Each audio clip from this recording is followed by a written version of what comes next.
Hello दोस्तों, मैं विक्रम कुमार और आप देख रहे हैं जय भीम लाइव। दोस्तों, आज मैं आपको बहुत ही बड़ी खुशखबरी बताने जा रहा हूं। जी हां दोस्तों, इसी बात को लेकर आप सभी लोगों को इंतजार था कि कब हमारे देश में ऐसा भी दिन होगा जो हमारी उम्मीद पूरी हो सके। दोस्तों, धीरे धीरे ही सही, बल्कि अब जाकर कहीं न कहीं दलितों का, बहुजनों का, इस देश के SC ST OBC और माइनॉरिटीज़ का सपना साकार होता दिख रहा है। क्योंकि दोस्तों, कई हजार साल से हमारे लोगों को, हमारे समुदाय को सत्ता विहीन कर दिया था। लेकिन दोस्तों, अब कहीं न कहीं जाकर इस देश के मूल निवासी लोगों का राज वापस आता दिख रहा है।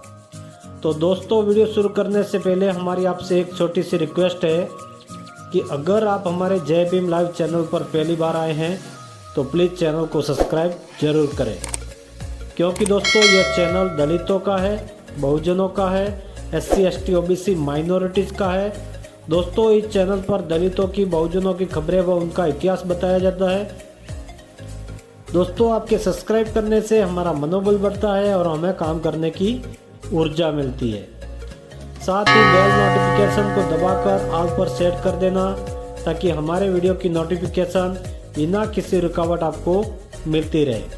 चलिए दोस्तों, वीडियो को करते हैं शुरू। दोस्तों, कई सालों के बाद जाकर हमारे देश के दलितों के अंदर, बहुजनों के अंदर, SC ST OBC माइनॉरिटीज़ के अंदर जागृति पैदा हो रही है। दोस्तों, इसी का प्रभाव हमें अब धीरे धीरे ही सही, बल्कि देखने को मिल रहा है।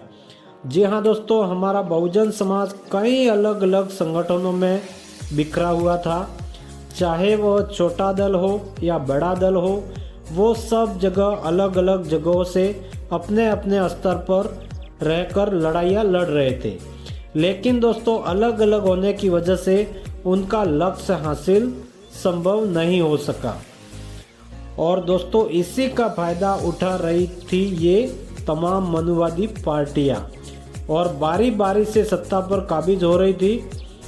जबकि दोस्तों, बात की जाए दलितों की, बहुजनों की, तो दोस्तों, ये लोग जनसंख्या के आधार पर तो लगभग देश के अंदर 85% से लेकर 90% तक आबादी हमारी है। लेकिन दोस्तों, इन मनुवादी चोस के लोगों ने हमें कई हजार सालों से जातियों में बांटकर बिखर दिया था। 6743 जातियों में बांट दिया था। लेकिन दोस्तों, हमारे बहुजन महापुरुषों की बदौलत आज कहीं न कहीं हमारा समाज इकट्ठा हो रहा है। और दोस्तों, यह बहुत बड़ी खुशी की बात है इस देश के तमाम लोगों के लिए। दोस्तों, हमारे देश को आज़ाद होने से लेकर आज तक हमारे देश में एक भी दलित प्रधानमंत्री नहीं मिल पाया है। इसी को लेकर सभी लोगों में आक्रोश भी है और चिंता भी है कि ऐसा क्यों नहीं हो पाया, और ऐसा दिन कब आएगा इस देश की प्रधानमंत्री की कुर्सी पर एक दलित का व्यक्ति बैठेगा। तो दोस्तों, वो ही सपना अब साकार, कहीं न कहीं साकार होता, अब जाकर कहीं न कहीं वो सपना है वो साकार होता दिख रहा है। हम दोस्तों इस वीडियो में आगे बताएंगे कि कैसे सपना साकार होता दिख रहा है। लेकिन दोस्तों, पहले हम बात करते हैं इन मनुवादी पार्टियों के बारे में। तो दोस्तों, सबसे पहले कांग्रेस की बात करते हैं। तो दोस्तों, कांग्रेस की स्थापना 72 प्रतिनिधियों की उपस्थिति के साथ 28 दिसंबर 1885 को बम्बई, जो अभी मुंबई के गोकुलदास तेजपाल संस्कृत महाविद्यालय में हुई थी। इसके संस्थापक महासचिव, जनरल सेक्रेटरी A.O. होम थे, जिन्होंने कलकत्ते के व्योमेश चंद्र बनर्जी को अध्यक्ष नियुक्त किया था।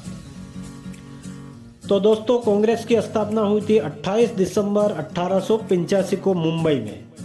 इसके बाद दोस्तों, कांग्रेस ने RSS का गठन किया।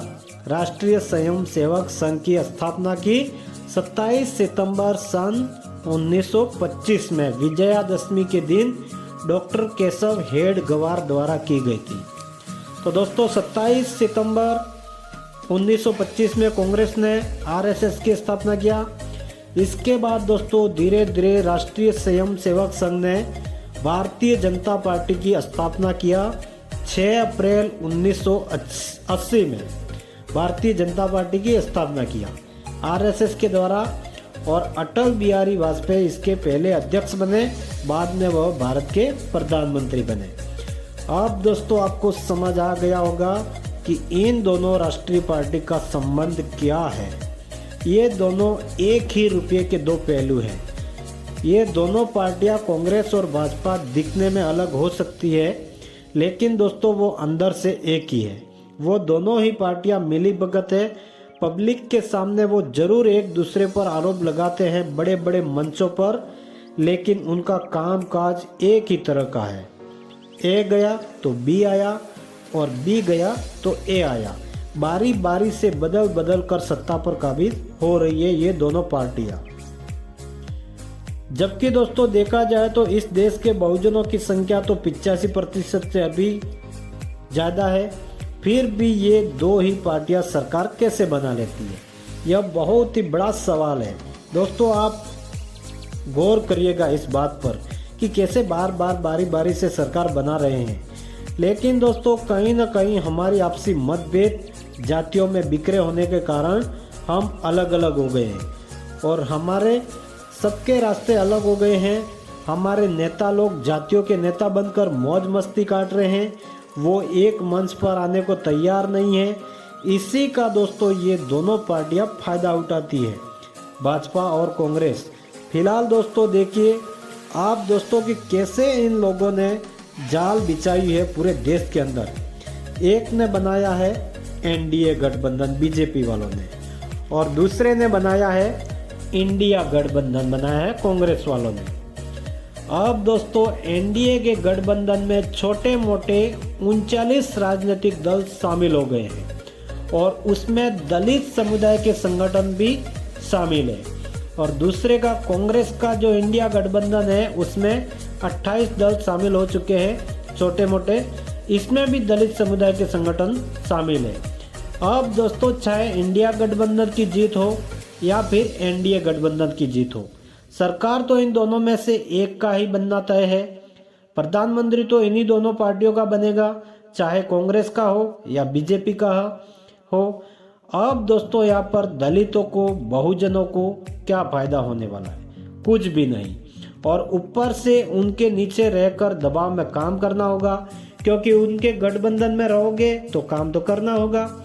और दोस्तों इस बात को बसपा सुप्रीमो आयरन लेडी बहन कुमारी मायावती जी अच्छे से समझती है, इसलिए बसपा सुप्रीमो मायावती जी ने साफ शब्दों में कह दिया था कि हमारी पार्टी बहुजन समाज पार्टी न तो इंडिया गठबंधन के साथ है और ना ही एनडीए गठबंधन के साथ जाएगी। अब दोस्तों बात करते हैं कि ऐसा क्या हो रहा है जो दलितों के अंदर, बहुजनों के अंदर, एससी एसटी ओबीसी माइनॉरिटीज के अंदर एक आस देखने को मिल रही है कि हमारा भी एक दिन राज आएगा। तो दोस्तों हमारे देश भारत में एक तीसरा मोर्चा बनना शुरू हो गया है, और दोस्तों इस तीसरे गठबंधन के अंदर अब तक लगभग 77 पार्टियों का समर्थन मिल चुका है, और इसमें दो बड़ी पार्टियां अल्पसंख्यक की है जो मुस्लिम समुदाय पार्टियां हैं। तो दोस्तों यह बहुत ही बड़ी खुशखबरी है, और दोस्तों यह गठबंधन देश का सबसे बड़ा गठबंधन होगा, और दोस्तों यह गठबंधन सभी राज्यों के स्तर पर होगा और फिर पूरे देश लेवल पर होगा। और इसका नेतृत्व कर रहे हैं वाम से पार्टी के अध्यक्ष वामन मेश्राम साहब। और दोस्तों इस गठबंधन के अंदर बसपा को भी जोड़ना चाहिए, क्योंकि दोस्तों बसपा देश की सबसे बड़ी तीसरे नंबर की राष्ट्रीय पार्टी है। अगर दोस्तों इस गठबंधन में बसपा सुप्रीमो मिल जाएगी तो कोई भी ताकत दलित प्रधानमंत्री बनने से इस बार रोक नहीं पाएगा। और दोस्तों यही वो मौका है दलितों के भविष्य के लिए, बहुजनों के भविष्य के लिए, एससी एसटी ओबीसी माइनॉरिटीज़ के भविष्य के लिए। तो दोस्तों इस वीडियो पर आपकी क्या प्रतिक्रिया है कमेंट में ज़रूर बताएं। वीडियो अच्छी लगी हो तो वीडियो को लाइक करें, अपने परिवार दोस्तों में आगे शेयर करें, चैनल को सब्सक्राइब करें। मिलते हैं नए वीडियो के साथ में, तब तक के लिए जय भीम, नमो बुद्धाय, धन्यवाद।